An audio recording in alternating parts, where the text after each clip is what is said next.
नहीं मिलता। खाली सवर्णों को कोई भी डाटा नहीं है, कोई भी आंकड़े नहीं है, कोई भी एम्पिरिकल कुछ नहीं है। फिर छत्रपति साहू महाराज ने 50% वीकर सेक्शंस को दिया और 50% वीकर सेक्शंस को दिया और उसमें एजुकेशन इंस्टीट्यूशंस में रिजर्वेशन दिया। एक खास मेहमान हैं आंध्र प्रदेश हाई कोर्ट के पूर्व जज ईश्वरैया, जो लगातार पिछले कई सालों से एससी एसटी ओबीसी माइनॉरिटी के जो रिप्रेजेंटेशन का सवाल है, जो आरक्षण का सवाल है, उसकी लड़ाई को आगे बढ़ा रहे हैं। जाति जनगणना का मसला हो, आरक्षण का मसला हो। आज ही के दिन 120 साल पहले साहू जी महाराज ने आरक्षण का कंसेप्ट दिया था। दिल्ली के कॉन्स्टिट्यूशन क्लब में एक बड़ा प्रोग्राम हो रहा है। ईश्वरैया जी यहाँ भी हैं, कल जंतर मंतर पर भी थे। क्या लग रहा है सर कि जाति जनगणना कराने से सरकार क्यों डर रही है? सरकार क्यों डर रहा? क्योंकि सब कुछ जनगणना रहता है और बैकवर्ड क्लासेस का और सब जातियों की भी जनगणना 8 बार हुआ, 1871 से हुआ। अगर 1902 में पहला बार 50% वो जाति जनगणना के आधार था, उसके आधार पर छत्रपति साहू महाराज ने 50% वीकर सेक्शंस को दिया और 50% वीकर सेक्शंस को दिया और उसमें एजुकेशन इंस्टीट्यूशंस में रिजर्वेशन दिया और उसमें एससी एसटी को, गरीब लोगों को हॉस्टल्स बनाया और वो दिनों में महिलाओं नहीं पढ़ते थे, महिलाओं को सेपरेट स्कूल्स खोला और अपने उसका मेन एडवाइजर्स को, ब्राह्मणों को उसमें ना दे के फिर एक शूद्र का एक पीठाधिपति बनाया उन्हें और ये करा उन्हें और ब्राह्मण लोग एक एसोसिएशन बना के ये ब्राह्मण लोग इन एसोसिएशन बना के महाराज हमारे को रिजर्वेशन दो, पॉलिटिकल रिजर्वेशन दो बोल के ब्राह्मण लोग मांगे। कब? साहू महाराज का ने वो नब्बत अभी आने का वास्ते हम काम कर रहा। आप रिजर्वेशन पूछना, हमारे को कोई भी रिजर्वेशन नहीं चाहिए, रिप्रेजेंटेशन होना चाहिए। तो जातीय जनगणना से सरकार क्यों भाग रही है? जो बीजेपी यही हालत होता, क्योंकि जो माइनॉरिटी 15% लोग है उसका जो कब्जा पॉलिटिशियंस में जाएगा, एग्जीक्यूटिव में जाएगा, एजुकेशन में जाएगा। ये डिमांड्स उसको बहुत इसको बल मिलता है, उस वास्ते वो लोग डर रहा है। खाली ये लोगों को एक खेल खेल रहा है, जो अपने मोस्ट बैकवर्ड क्लासेस को आपको हिस्सा देता बोल के यूपी में झूठ बात करके फिर उसमें जीता है पहली बार और बाद में फिर उसको कुछ नहीं दिया है। अब अपने रोहिणी कमीशन का सारे सुप्रीम कोर्ट से जो फैसले आते हैं वो सब आरक्षण के खिलाफ फैसले आते हैं, इसकी क्या वजह देख रहे हैं? जो इंदिरासानी वर्सेस यूनियन ऑफ इंडिया 9 जजेस खंडपीठ का जजमेंट मंडल कमीशन को उन्होंने समर्थन किया है, 27% आरक्षण को सही दिखा है। और वो कौन सा reservation? Socially educationally backward classes के आधार पर, इकोनॉमिक वीकर सेक्शंस के आधार पर कोई भी रिजर्वेशन नहीं हो सकता बोल के उसमें बोला। उसमें अगर पीवी नरसिम्हा राव जब 10% उसको दिए तो वो भी काट दिया। उसके बाद में जो कॉन्स्टिट्यूशन आपने 15/6 जस्ट एक दिन में 48 आवर्स में दोनों सभा में पास करवा के आप सवर्णों को, एससी एसटी ओबीसी को उसमें से निकाल के उसमें से कोई भी रिजर्वेशन नहीं मिलता। खाली सवर्णों को कोई भी डाटा नहीं है, कोई भी आंकड़े नहीं है, कोई भी एम्पिरिकल कुछ नहीं है।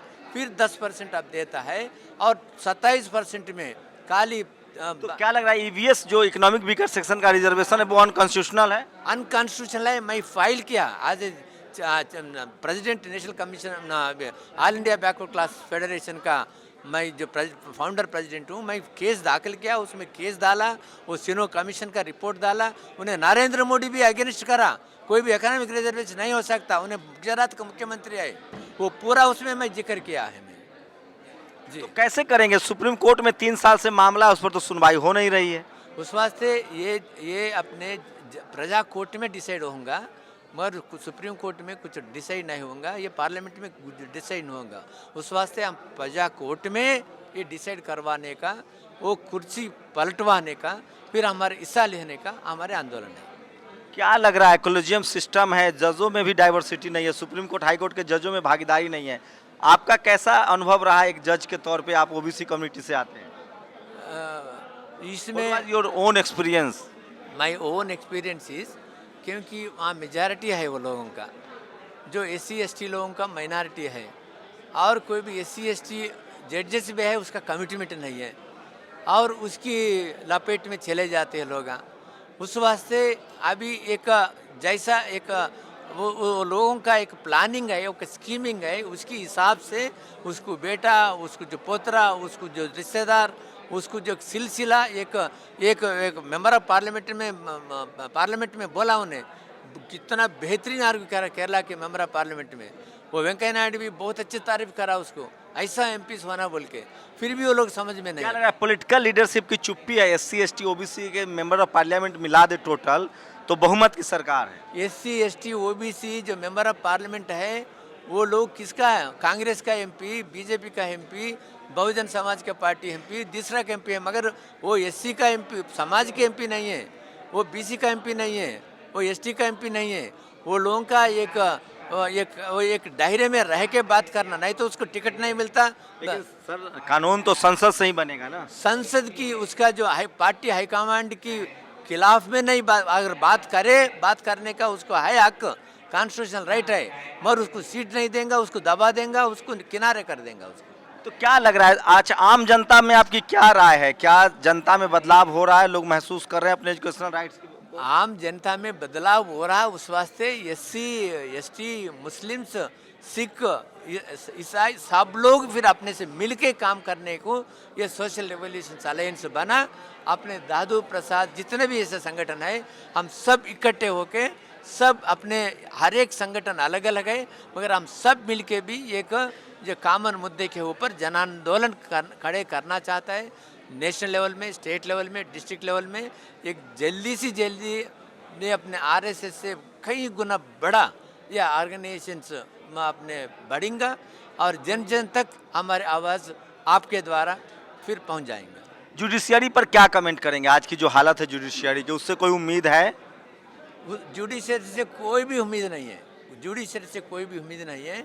मुझे पता है जुडिशरी कैसा है। फिर अभी जुडिशरी में पूरी आज मैं क्योंकि मैं तो फेयर क्रिटिसिज कर सकता है, मगर जुडिशरी में सामाजिक न्याय के वास्ते, कास्ट सेंसस के वास्ते, EWS ने कटाने के वास्ते, वो नीट रिजर्वेशंस बहुत मुश्किल से अपने तमिलनाडु को वो लोग मेहनत करे को आया, फिर भी वो लोग मेरिट में सेलेक्ट कर रहा, रिजर्वेशन में एडजस्ट कर रहा। तो सोचिए ये हाईकोर्ट के पूर्व जज हैं, वो कह रहे हैं कि हमें जुडिशियरी से कोई उम्मीद नहीं रखनी चाहिए, जन चेतना, लोगों में जागरूकता ही अंतिम विकल्प है। ठीक आज से 120 साल पहले साहू जी महाराज ने रिजर्वेशन का कंसेप्ट दिया था, और वो अब धीरे धीरे समाप्त होता जा रहा है। आप लोग की क्या प्रतिक्रिया? कैमरा पर्सन आशीष के साथ शंभू कुमार सिंह, नेशनल दस्तक, दिल्ली। नेशनल दस्तक की आपसे गुजारिश है कि अगर इसको बचाना चाहते हैं तो नेशनल दस्तक को सब्सक्राइब करने के लिए रेड कलर के सब्सक्राइब बटन को दबाएं, फिर बेल आइकन की घंटी दबाएं। नेशनल दस्तक को बचाने के लिए बहुत जरूरी है कि हर खबर को शेयर करें, लाइक करें, कमेंट जरूर करें।